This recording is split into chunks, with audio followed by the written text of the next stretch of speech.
Hey, it's Drew. I'm excited that you're here to listen to another episode of Renegade Marketers Unite. And if this is your first time listening, then welcome. This show is brought to you by CMO Huddles, the only marketing community dedicated to inspiring B2B greatness and that has a logo featuring penguins. Wait, what? Yeah, well, a group of these curious, adaptable, and problem-solving birds is called a huddle. And the B2B marketers and CMO huddles are all that and more, huddling together to heat up the coldest job in the C-suite. And now that CMO Huddles has 3 membership tiers, we're ready to inspire B2B greatness at all levels. To learn more, check out cmohuddles.com. Now, before we get to the episode, here's a shout out to the professionals at Share Your Genius.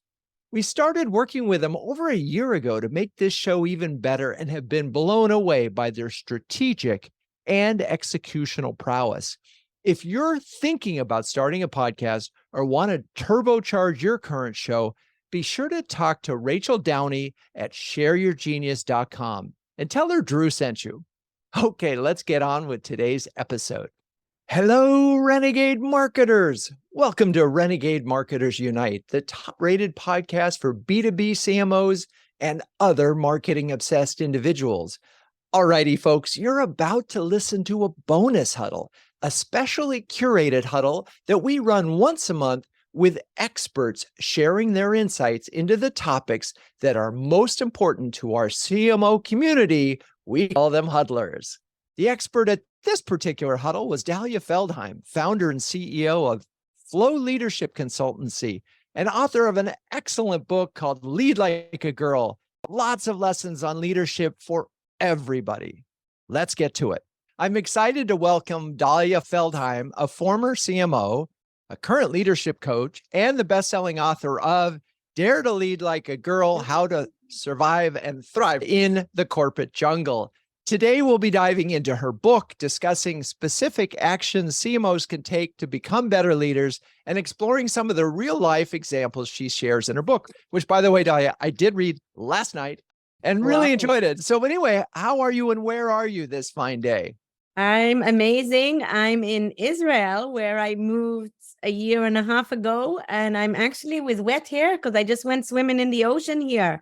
Oh my gosh. Work-life balance. I started working with a team in Australia this morning at what was 5 a.m. Those are my days these days. Australia, US days, whatever works. First of all, jealous that you got to swim in. That's awesome. I can imagine that off of Tel Aviv. I've been in that ocean in the Mediterranean. Anyway, now it's a perfect segue because my first question for you is that you've lived all over the world. I mean, Israel now, but Singapore, Switzerland. I think, did you live in India too?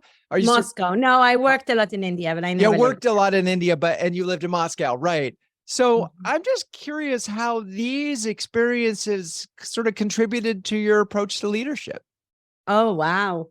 Well, first of all, I'm really lucky because I have a crazy entrepreneur husband. And I think each one of the moves was an adventure in its own. I remember the very first actually moving to Geneva. So I was studying psychology and business here in Tel Aviv University. And I knew I wanted to do psychology. And then everyone from my business school came to me and said, "You're not going to the P&G interview. First time P&G is in the campus." I went, I applied, I got in. And then I came to my then boyfriend of 2 years and I told him, "Hey, I got accepted to P&G in Geneva." He's like, "Wow, amazing skiing. Let's go." So we went to what was supposed to be 1 year. My parents are British. Okay. So I always joke and say I'm made in England, born in Israel, because it's true. My mom actually moved over pregnant. And I never thought I would be outside for so long. But I started in Geneva. It was supposed to be a year. After a year, they told us, "Make a life in Geneva. You're staying here." And we're like, "Okay, we love it." And then same was with Moscow. I mean, the opportunity came up. I remember my husband started kind of working in another company and they really wanted him in Moscow. So I came to my company and I said, "Hey, I'm open." A week later, I get a call. "We have a role for you. You want to take it?" That was Moscow. And then Singapore was the craziest. My boss was over for dinner one night and we love the adventure. We love developing markets. We love changeover, complete fixing, right? A company. So I remember Asia was kind of where it was all happening. And I kind of jokingly told my boss, actually, it was my husband, wow, we would love to live in Asia someday. And I get a call literally a week later, Dalia, do you still want Asia? And I just said, tomorrow. And he said, okay, that's all I needed to know, and closes the phone. And I'm like frantically text him, okay, how tomorrow? What are we talking about? He's like, don't get too excited, but there's an amazing role. They want you. And if you get it, you're moving in a month. And we just finished building a house in Geneva, which took all our blood, sweat, and tears. And literally, we moved into the house, and within a month, we moved again to Singapore. So what did it teach me about leadership? You know, leadership is all about have an idea of where you're heading, have a game plan, have a vision, have a purpose, but don't forget to enjoy the view and the way, because opportunities get thrown at you. Everyone gets these opportunities. It's just not everyone picks them up. So I think that was my biggest learning. And that actually came from this, you know, hey, great opportunity. Let's see what it entails. And we've enjoyed every single experience. Amazing. And just a lot of jealousy on my part again. So that's 2 now you're 2 for 2 on that front. One of the things I noticed in your book, you had an advisor, saw someone speak who talked about dreaming big and writing things down and where you want to be in 5 years. And I remember in the book, you mentioned that you wanted to have a lake house in Geneva, and sure enough, you know, like it came true. It's crazy. Yeah, that was a crazy. Like I attended a training very, very young, ABM. I was 2 years associate brand manager, right? P&G has all the acronyms. So I was 2 years in the company, and we had a lecture. And at the end of the lecture, she kind of gave us this little piece of paper. First of all, I remember one side was the credo. They drew a circle in the sand and left me out. I drew a bigger circle and left me in, which I absolutely loved. So it became a big inclusion mantra. But then on the other side, she said, hey, write down 5 goals. And I wrote, I want to be promoted. I was very, you know, achievement oriented. I want to be promoted twice. I want to have 3 kids. And this was in 5 years, right? I was kind of running out of ideas. And she's like, dream big, dream big. So I'm like, I want to have a house on the lake in Geneva. And I remember, then opportunities came. My kids came really quick. Actually, my 2 oldest are only a year apart. It happened, and we're happy. And then I got promoted really fast, and that also kind of happened. And then when we moved to Moscow, that was an expat assignment. So that means the school is paid, the house is paid. So the first time in our life, we were able to save money. And with the little money we had, my husband actually found this house that was really undervalued because the lady living there refused to leave. We started talking with her, and then we bought the house for really, really cheap in these kind of relative terms. And then we befriended her, and we just became lucky because I was pregnant, and she connected with us, and she decided to leave. And as I was unpacking and seeing my kind of 3 children play in the garden of the house we just built, I found that little note, and I just kind of burst into tears. If you would have told me 5 years ago, everything I wrote down will come true, I would have never believed you. And since then, that becomes kind of every training I do, every coaching, etc. Manifest your dream. Partly they say my feet are in the ground, my head is in the sky. I'm part spiritual, part rational, but there's something out there when you manifest to the universe aligned with a made up mind. So when you manifest something, be surprised what comes up. So that's the story there. I love that. Now, speaking of feet on the ground, a lot of your stories sort of reference back to being in the Israeli army. And I'm just curious how formative that was for you as a leader, because I think you were a platoon commander. I may have had the title wrong. Yeah. Well, sadly for us in Israel, it's compulsory, right? And men and women, of course. And I always say, I hope my kids didn't have to do it, and that there's global peace. And so for me, especially living abroad, every time people bring in the army, I need to explain it's compulsory. Luckily, I was a platoon commander of girls, preparing them for basic training. And I always say that's my crash course in leadership. And there's something really weird in that experience. But at the age of 19, I was in charge of 200 soldiers. And I remember, stories of building motivation. I had a soldier that was really misbehaved. My commander told me, the base commander, the highest rank, told me I need to kind of throw her out of the army or put her in jail. And I decided to have we call it a drill, like a sergeant drill, right? With her all night. And we started, I just became her coach. We were supposed to do these drills, run here, run there. But I was just kind of telling her, hey, you have this opportunity to serve as equal. Forget about the background, make a difference. We spent 4 hours. She broke down into tears. And I remember, I'm tearing up just remembering it, right? And I remember the next day at 4 a.m., we finished the drills. I sent her to sleep. And the next day, I came to like where we were having breakfast.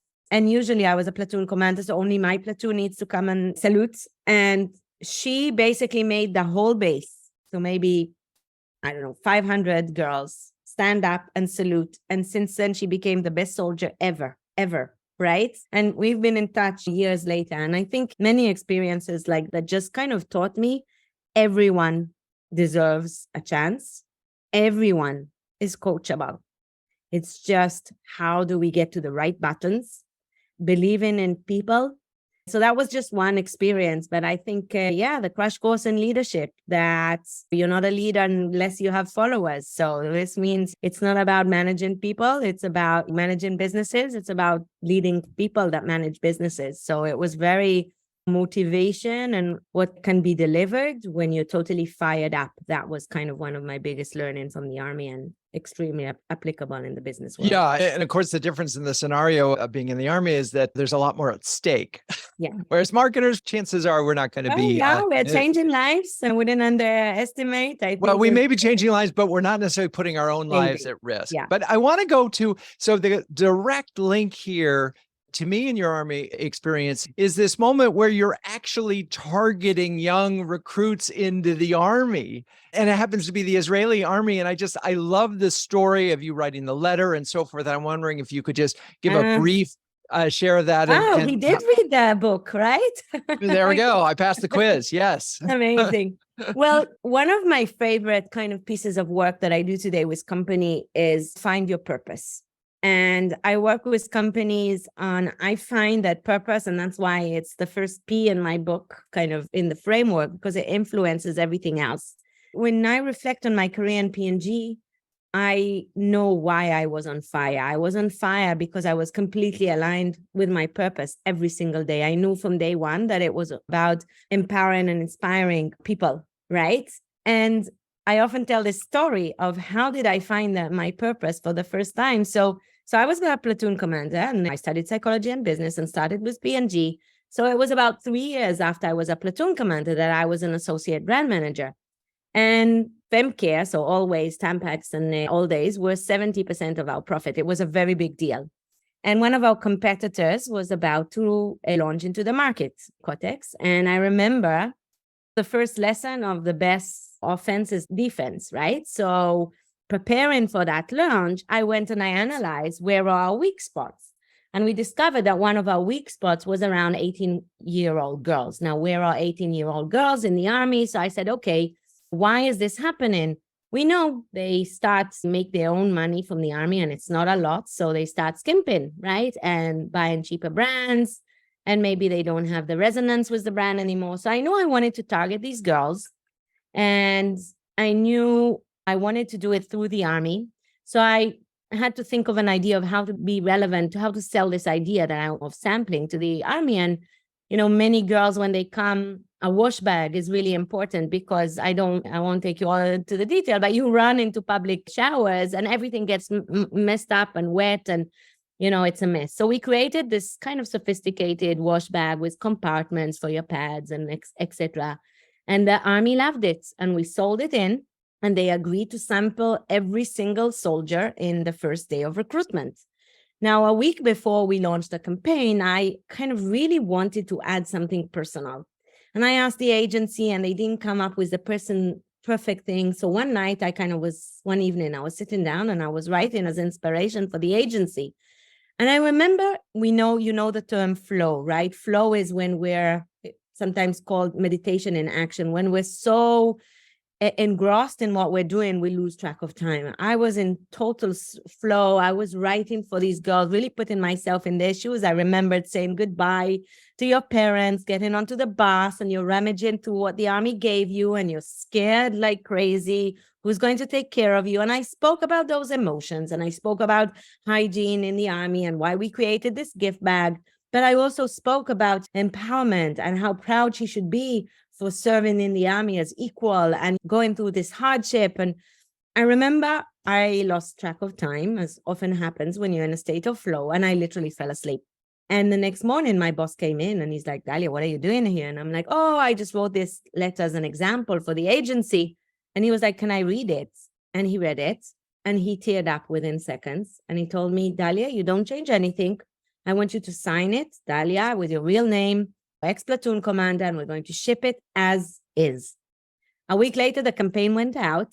And 2 days later, I was called in. I remember it was a Friday. I was called into the service line and they're like, oh my God, Dalia, you have to come here. We're inundated by calls from soldiers and their moms. Soldiers come home on the weekend just to say thank you for being there at such an emotional moment. And for you marketeers out there, that is the magic of marketing, right? Being there, when and where with the right message that resonated. And that's when I realized I'm not in the business of selling pads. I'm in the business of women and people empowerment. And I was lucky that P&G enabled me to live my purpose later on with the Always Like a Girl and Russia, Be the Star You Are, and Tampax, where Mother Nature all can advertising awards winning. So, but it all really started by aligning my personal purpose with the company purpose and focusing on the higher order benefit that our brands serve our consumers. So that was kind of a big success factor, I think, in my career with P&G. Besides the fact that I'm tearing up as I hear the story, because I can just imagine these young women reading this and the ability to empathize with them because you had been there. What's so interesting here is in B2B in particular, sometimes it's very difficult to get to that level of empathy. You had already experienced it. So you had walked a mile in their shoes, so to speak. And it just reminds me in the challenge for the huddlers listening and is how do you get to that level of empathy and insight, particularly if you haven't been through their job. And that was not a question, that's an observation. Yeah. And speaking of observations, I did watch your TED Talk last night as well and enjoyed it. And a couple of things struck me, and I'm going to just go stylistic for a moment because I noticed how calm you were and how deliberate and measured. And I'm sure you weren't necessarily calm inside, but you didn't have a single, not a non-word throughout the 13 minutes. Oh, wow. And these wonderful pauses. I'm just thinking, oh my God, you must have rehearsed that a million times. Well, I'll tell you, it's actually the whole story with TED. One of my favorite words or concepts is serendipity. Okay, when you kind of throw your desire out there into the world. When I tell the story that I tell in TED for the very first time, Tal Ben-Shahar, who's Harvard's guru for positive psychology and now a business partner and a close friend, he was sitting in the audience. And at the end of it, he's like, oh my God, Dalia, you need to speak on TED and you need to write a book. And I remember I literally went, me, I'm any girl next door, right? And he said, well, that's why it's so relevant. And so I had this TED goal. And one day my friend told me, hey, they're recruiting for TED. Why don't you apply? And then I was in INSEAD that weekend and we were studying really hard and they needed a 5 minutes video. And I'm like, I don't know when I'm going to have time to record a 5-minute ping. I get an email. I did some interview for some audition to Women's Day talk. And this guy sent me my 5 minutes video. So I write back to him. I said, hey, is there any chance you can edit this for a 3 minutes video for me until tomorrow? I want to apply to TED. And he's like, of course, TED, amazing. I sent it to me. I sent it out. And then I didn't hear from them. And then my grandma passed away. She was 105. It's a story in its own. I flew to Israel. I land, ping, I get this SMS. You got accepted, but it's under the condition that in 1 week you can be in Israel. And I'm like, surprise, I'm here.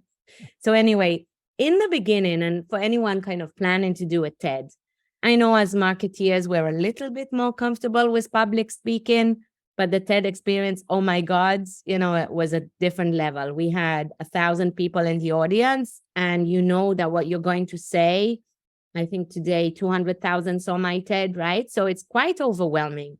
So I think the 2-3 ideas that I have for anyone thinking about the TED, well, the first thing, yes, luckily, we had an agency working with us, and we know that practice makes perfect. Now, I'm not a practice person. I'm a wing it person. Okay. I do public speaking. I have my bullet points. I have a structure like now, right? We're completely fluid and prompted. And yet my coach did not accept that, right? It had to be scripted. And I was like fighting him like crazy. You're killing all my stories. You're killing my flow. But we didn't have a lot of time. I think it was a month and a half only. And we worked on it. And he's like, trust the process. So we had that total meltdown. Okay. But then towards the end, and still I would always miss something, a word, etc. But then on the night itself, I mean, what was amazing, and the other big tip, my husband actually went and bought the whole second row, okay, for friends and family. I could only see up to row 3, and they were all supportive face. And then there was another speaker that was talking about underprivileged women, Arab women in Jaffa. And a week before, I realized that they're not actually joining to see her speak about them. So we also kind of donated a few tickets. So the first row was also supporters of these women that came, right? So I'm sitting there and I'm literally talking to friends and family. So that was the second big tip. And then the third one, and there's a picture that my coach kind of captured me 2 minutes before, because I'm talking about a sensitive topic. I'm talking about a bully boss. I was shaking.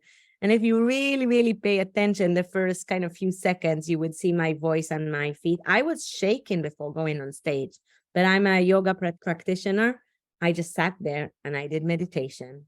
And I said, I am going to speak for that one person that this talk would make an impact to the better on. And I'm just going to focus on that one person. And if I change one person's life, right, I change the world. And that's what I focused. I said, forget about the thousands, hopefully millions that may see it in the future. Focus on that one. So A, practice makes perfect. B, supportive, find a friendly face in the audience, right? Make sure they smile at you often and really focus on, why are you doing it? Why am I sharing this story? To make an impact. So one person, so other people don't need to go through the pain that I've been through and learn from my experience. And I think when you focus on your purpose, he who has a why can endure anyhow, says Nietzsche. And I guess that gave me immense power. I love it. Okay. So tissues and tears are a consistent theme from beginning to end of your book, both in terms of an early boss who told you to embrace that, to the later boss who sort of launched your entrepreneurial career, if you will. Connect those dots for us, and then we'll get really into the book. But the first story and the sort of the last one in tissues. So 6 months into my role in P&G, I'm a young associate brand manager. And I didn't have a direct boss because he left and I was reporting directly to the general manager. So I was launching a big initiative and my product got stuck in customs. So, when you're working 6 months on something and it gets totally screwed up, and I was invited into my general manager's office to talk about what went wrong, right? And I'm sitting there and frustration is mounting. Now, I don't know about you, but when I feel frustrated, I have a really automatic reaction. A tear appeared in my eyes. That's my reaction to frustration. And I'm sitting there and I'm saying, oh my God, I'm in my general manager's office and I'm crying. How embarrassing is that? And I'm kind of frantically trying to regain my composure. And at that moment, my boss, Jim Lafferty, who's a people legend, right? He looked at me he offered me a box of tissues. And when I regained my composure, he looked me dead in the eye and he said something I would forever remember. He said, Dalia, don't you ever be embarrassed for crying in the office again. It's a sign of your passion. And passion is your superpower. Do you ever have a boss like that? I'm looking the faces. Wow. I was so empowered, right? And for those 17 years in P&G, I was really lucky to have many managers like Jim that believed in me, sometimes more than I believed in myself, right? But my career just went from strength to strength. But it wasn't until I reached the lowest point of my career, that I really understood what Jim was talking about. And that's fast forward 17 years. So I told you I moved from Geneva to Moscow to Singapore. And in Singapore, I left after 15 years, right? They wanted me in Geneva. My husband opened his company. I decided to take this amazing role as CMO Asia of another Fortune 500 company. Amazing company, beautiful mission. I was brought in to lead 200 leaders around Asia. 1 month into the role, I got a new boss, and he couldn't be more different. Okay. So as you can see, I'm all about passion, right? Creativity, people. And he was all about numbers and scorecard and ROI. And most days the culture was like ROI or you die. Well, anyway, my first encounter, he told me, Dalia, I'm not going to share what you're good at. I find it a total waste of time. I'm only going to focus on what you need to fix. Okay. And he kind of jokingly added, oh, and there's no art in marketing. It's only science. You just didn't get it yet. So you guys in marketing, you probably felt literally, it was like, I see your eyes kind of rolling, right? It was like stab and turn. Anyway, that day I was in his office and he was giving me feedback. Now I love feedback, right? We used to call it tough love. You heard that term, right? Feedback that is direct and honest, bring it on, don't sugarcoat things, feedback that comes from a position of care. Well, that day, there was no love in the room. It was just really denigrating, humiliating, belittling, the worst that feedback can be. And I'm sitting there and I'm holding it in and the frustration is mounting. And then he starts offending my team. And I don't know about you, but that's when I became a lioness because I knew how hard they worked. And I was just so angry and so frustrated.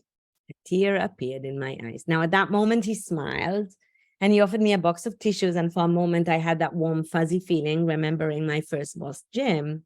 But then I kind of raised my eyes and I noticed something weird about his smile. And he turned around the tissue box.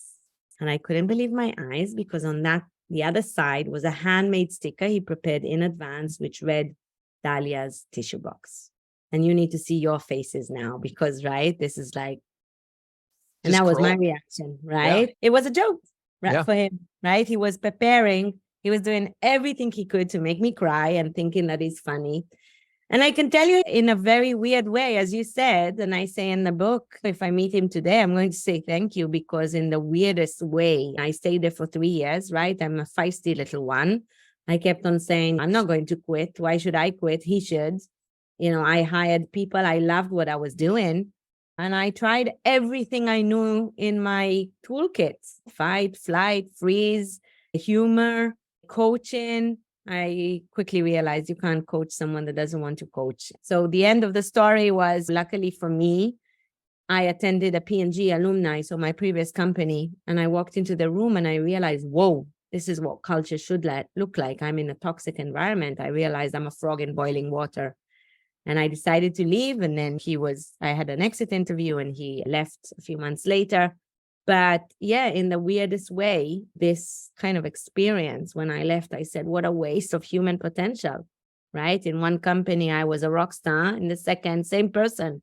They thought I delivered. I knew I gave them 10% because I was always busy defending myself. So that's where I decided to, from seeing the good, the bad, and the ugly, work with companies to bring more of the goods and less of the ugly that sadly we see way too much in the corporate world today. So that's kind of what led me into what I'm doing. So one of the observations that I think is so interesting and is that lean into strength, not weaknesses, and how that is such an important part of the philosophy in your book. And obviously your boss at this pivotal moment was doing the opposite. I'm curious in terms of that, and I'm thinking even at the most basic level, I remember coaching 7-year-old soccer kids. And when they talked about the compliments, hey, you did a great job running around that. Next time, try this. And oh, you did a great job. Talk a little bit about philosophically embracing strength and getting your team people aligned with their strengths and not worrying about their weaknesses. So it's in 98, Rath and Clifton basically wrote the book and Now Change All the Rules. And they basically asked over 3,000 leaders around the world, 3,600, what's more important, strengths or weaknesses? And 60% said weaknesses. In some cultures like Asia, 80% said weaknesses. But what they found in that research, interestingly enough, those remaining 40% that said strengths are more important, they were 2 times more likely to succeed. Okay. And the whole logic behind it is that strengths strengthen us and weaknesses weaken us. It takes so much more effort to move from a weakness to a neutral than to move from a neutral to a wow. I like to use the analogy sometime with my students of a sailboat. Okay. So your sail is your strengths. Holes in that sail are your weaknesses. Can you ignore those holes completely? No, right? You need to attend to them. But if you sit there closing all your sail, your holes, but you don't raise the sail, will you go anywhere? No, right? So what you need to do is focus on raising your sails while you find ways to close those holes. So it's not completely ignoring your strengths. Whether you can do a training, whether you can hire someone, that complements you for the strengths, as long as your energy, okay, is about raising that sail. Your energy is where your passion is. So, very simply, I work today with companies on, understanding people's strengths. As a leader, this is a core skill, because when you're aligned on your strength and you're aligned on your purpose, and even if you find a passion project that you do, everyone can find a project within a company, especially in the big companies, right? I just did a huge project for Google in Europe. And initially, they were a little bit worried on finding their purpose. People will leave. So we started with personal purpose, and then finding their strengths, aligning it to your purpose, and then aligning that to the company purpose. And as a result, they came out each with one or two projects that kind of are more aligned to their strength. They had the line manager discussion, and instead of spending, often our brains are wired to negativity. That's another dynamic. Okay. Why is this? It's hereditary, right? When we were in the woods, we need to kind of pay attention to a bear coming, right? So we hear negative feedback 4 times louder than positive feedback. Think about yourself. Think about your report card. As parents, it's end of year. Your kids get this amazing report, and then where does your eye go? To the less than perfect, or you get this holistic feedback and immediately you're focusing on what you need to fix.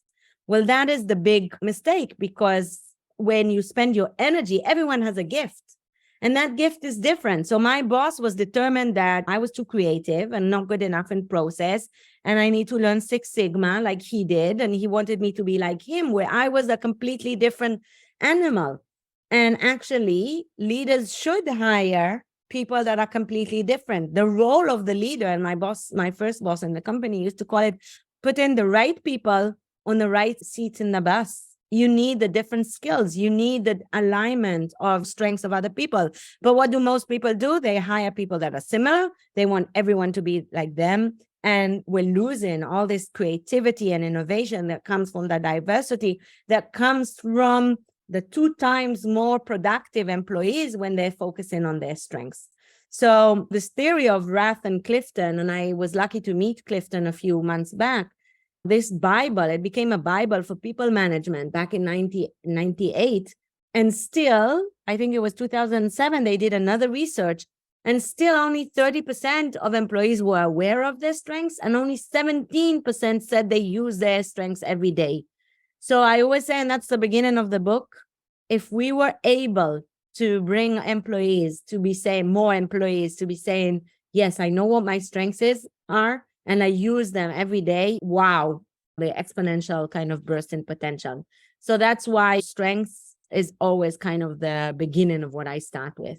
Yeah, and I love that. And I know the audience, folks at CMOs are thinking about that now and assessing their individual teams right now. And you can't help but do it. I have so many more questions that are specific, but just from a broad leadership standpoint, you have your 5 Ps. Can you just sort of share those? I know the first one is purpose, and we've talked a little bit about that. Put a framework on this. We obviously can't get through all of it, but just quickly go through the 5 Ps. Yeah. So when I talk about Dare to Lead Like a Girl, it's a provocation, of course, right? It's based on the Always Like a Girl campaign, but it's also based on research that shows that actually women scored really well, better than men in 17 out of 19 leadership traits. And that's changed over time. And that's because the world has evolved.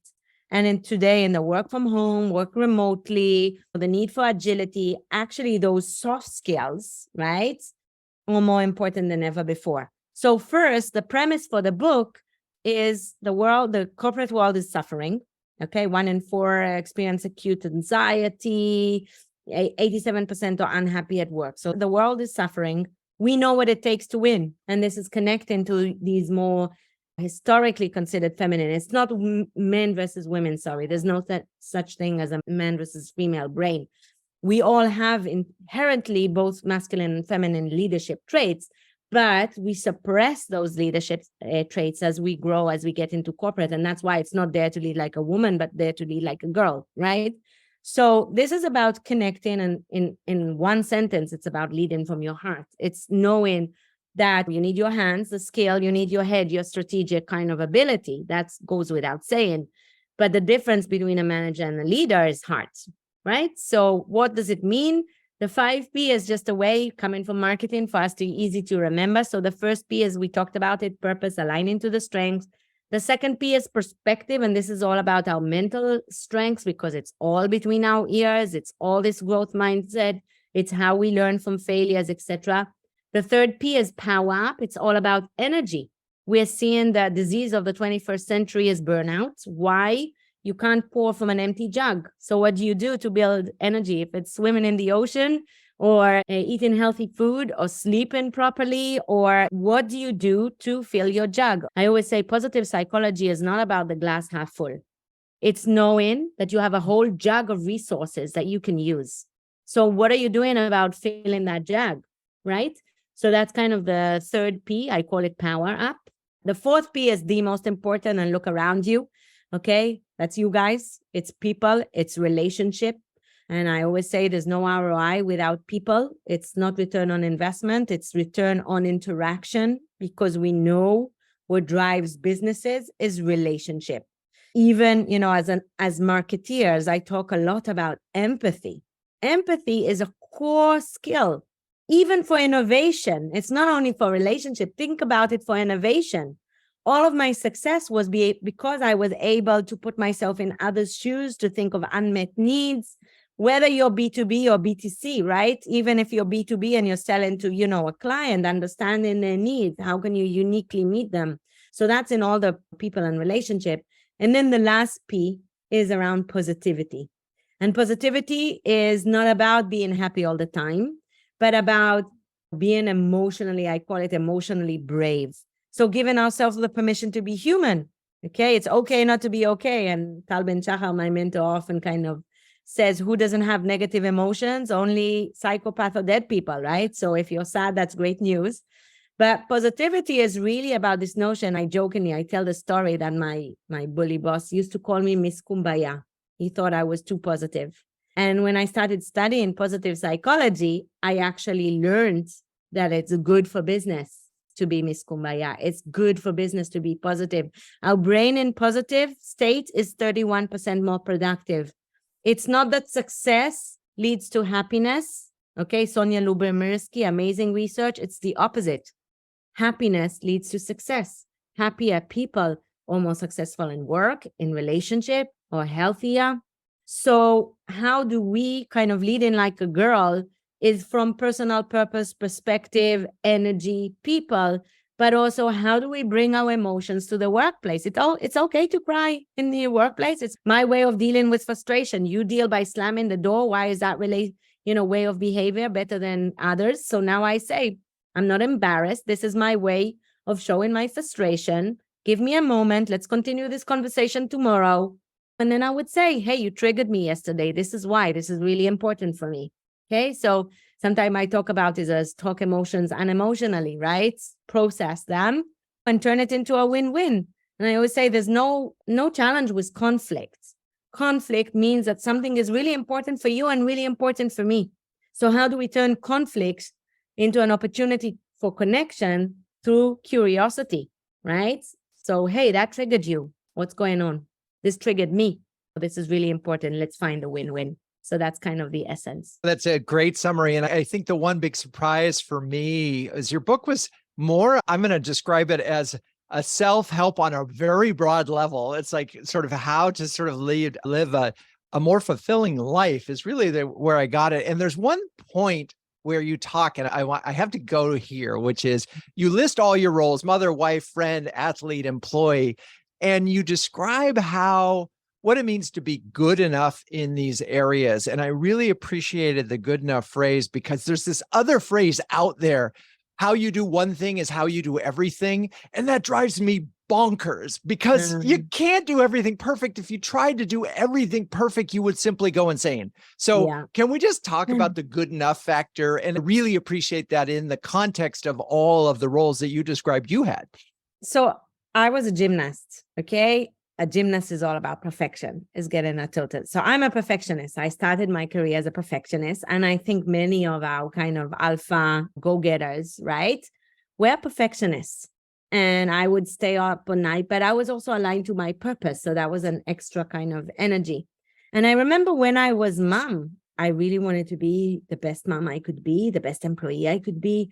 And actually the lesson came, I think I mentioned this story also in the book, but the lesson came from my 8-year-old. So he was in a play, a school play, and it was really important for him. My husband was abroad and he said, I really want you to come. He was a small role. I think it was a tree. And he was a tree. Japan. That's what you said in the book. It was a tree.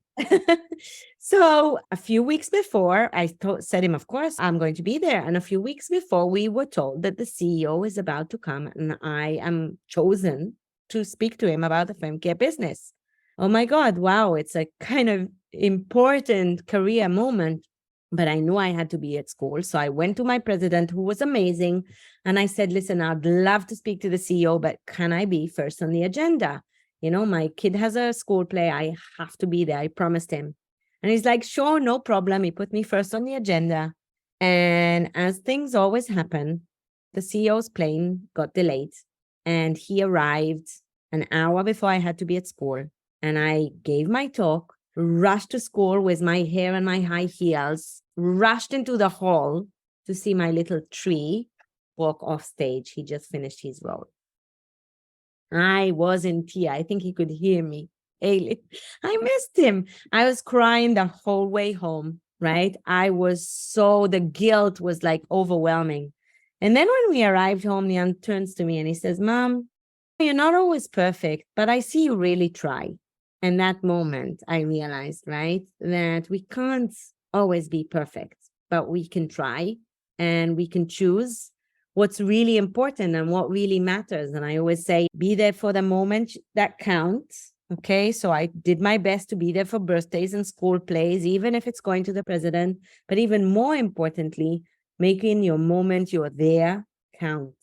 Being present. So many of us working parents come home and we're constantly on the phone, or we leave early to take them to the park, and then we're kind of in the park, but we're swinging and on the phone. So that kind of framed my experience where good enough is good enough. And there's a whole kind of system. Actually, it was my first boss at gym. You can only do 5 roles right. So choose what are the 5 most important elements for you. And maybe it means sports was really important, parenting, right? My career, friends, my parents were away, at that stage. It was kind of talking to them maybe less, or as friends, really focusing on the few that I'm going to invest in, or not being kind of, I would love to be on all these different roles. So I think that's another important dimension, that we redefine success differently. And I remember my last boss, one time he told me, you're the only one, when I say it has to be delivered by 10 in the morning, that don't deliver on time, right? I come back and I say, yeah, it's not realistic. And I have other things in my life and work is important for me, but family is too. So here is what I'm going to do. And it would be at 12, and tell me if it's absolutely diehard critical. And it's just this notion of, I need to understand the logic. And if he tells me it's absolutely critical, die hard, because I need to submit the report by 10, I will deliver it at 10. But if I don't understand the rationale, we work together to negotiate and find a solution. So work is important for me, right? But, on your deathbed, you're not going to say to yourself, oh, I'm sorry, I didn't stay some extra hours at work. So have perspective, right, of what really matters and redefine success holistically. Yeah, it's funny as you're telling the story, I was thinking of at my son's high school graduation.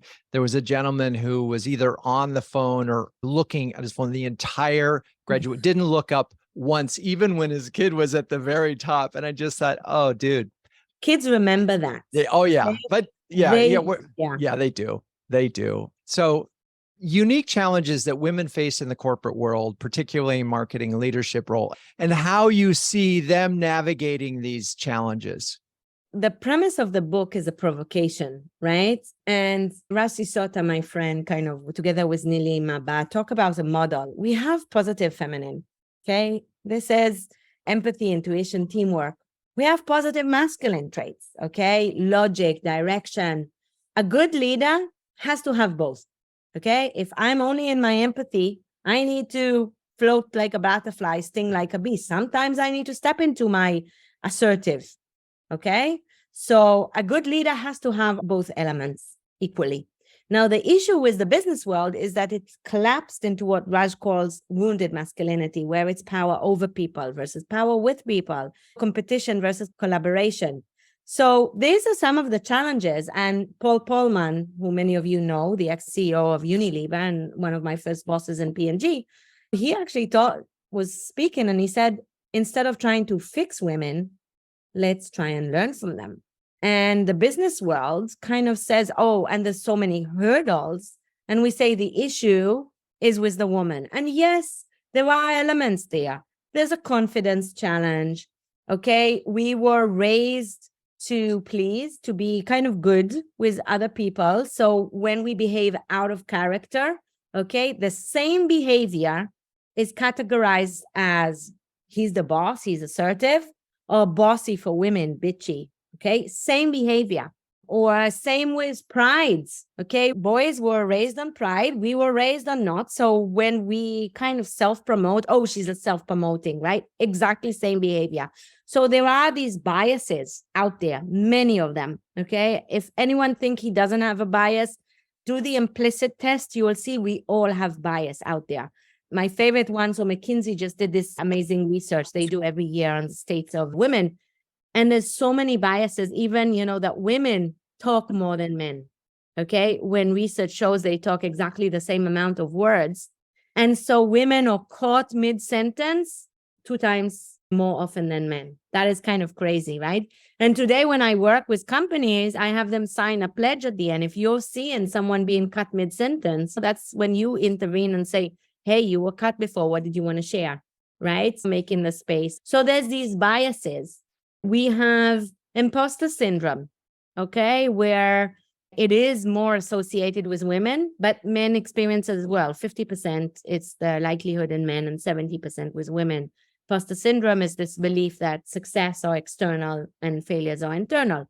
So yes, there's work we need to do internally, but the issue with the corporate world, why we don't have more women, is not sitting with the women, it's sitting with the environment.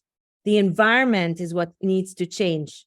Because we're seeing our current way of leadership, this wounded masculinity, is not working.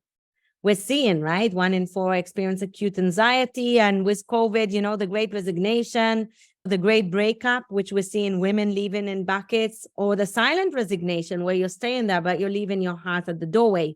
So the current way of working is not working. The current kind of environment is not working. So the book is about kind of reshifting it.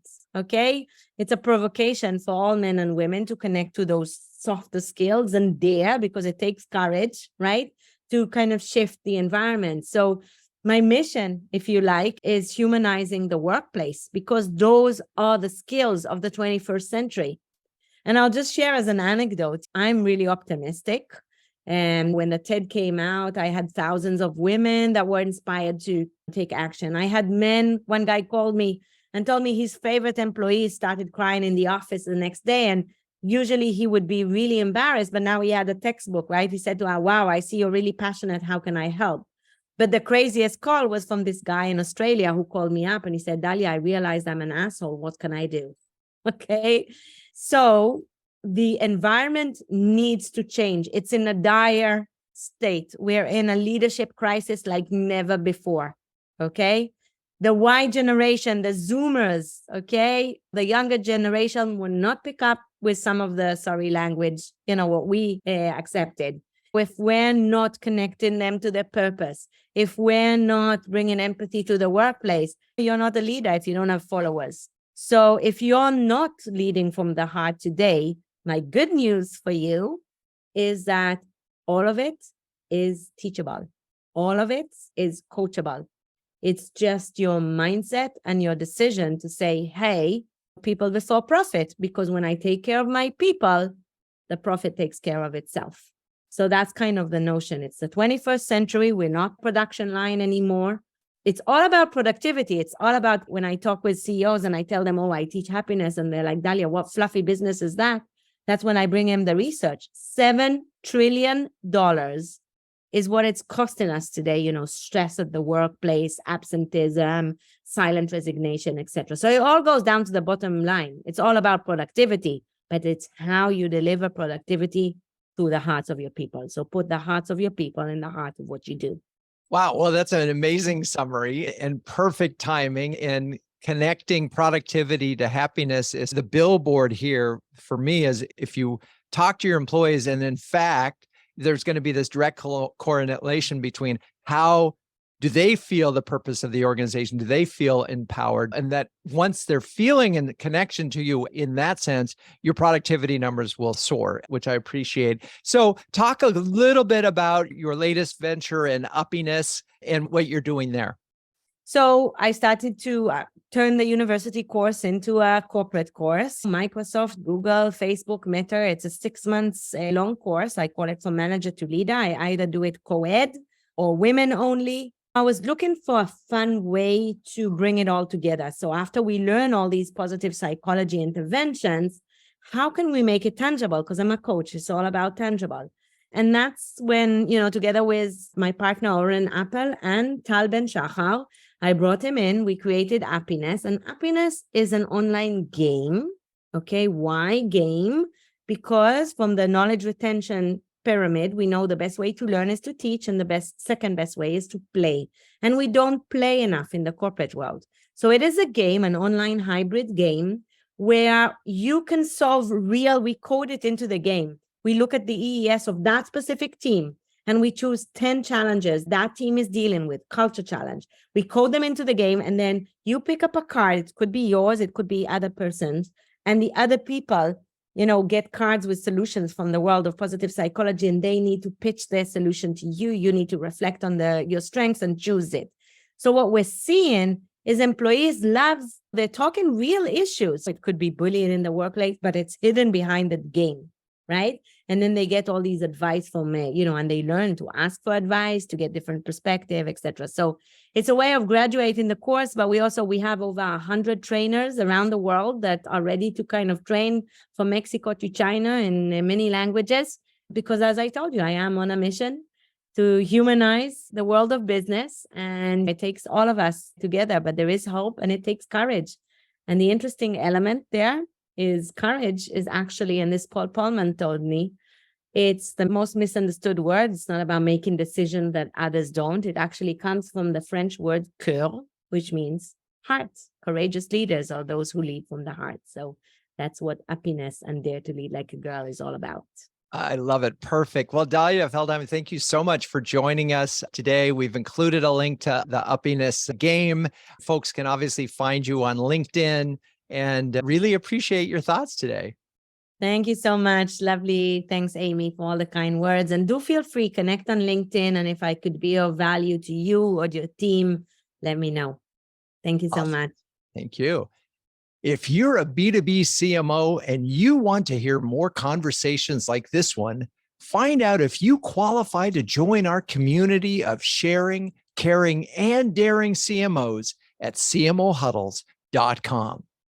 Renegade Marketers Unite is written and directed by Drew Neiser. Hey, that's me. The show is produced by Melissa Caffrey, Laura Parkin, and our B2B podcast partner, Share Your Genius.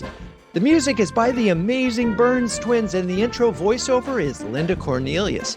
To find the transcripts of all episodes, suggest future guests, or learn more about B2B branding, CMO huddles, or my CMO coaching service, check out renegade.com. I'm your host, Drew Neiser, and until next time, keep those renegade thinking caps on and strong.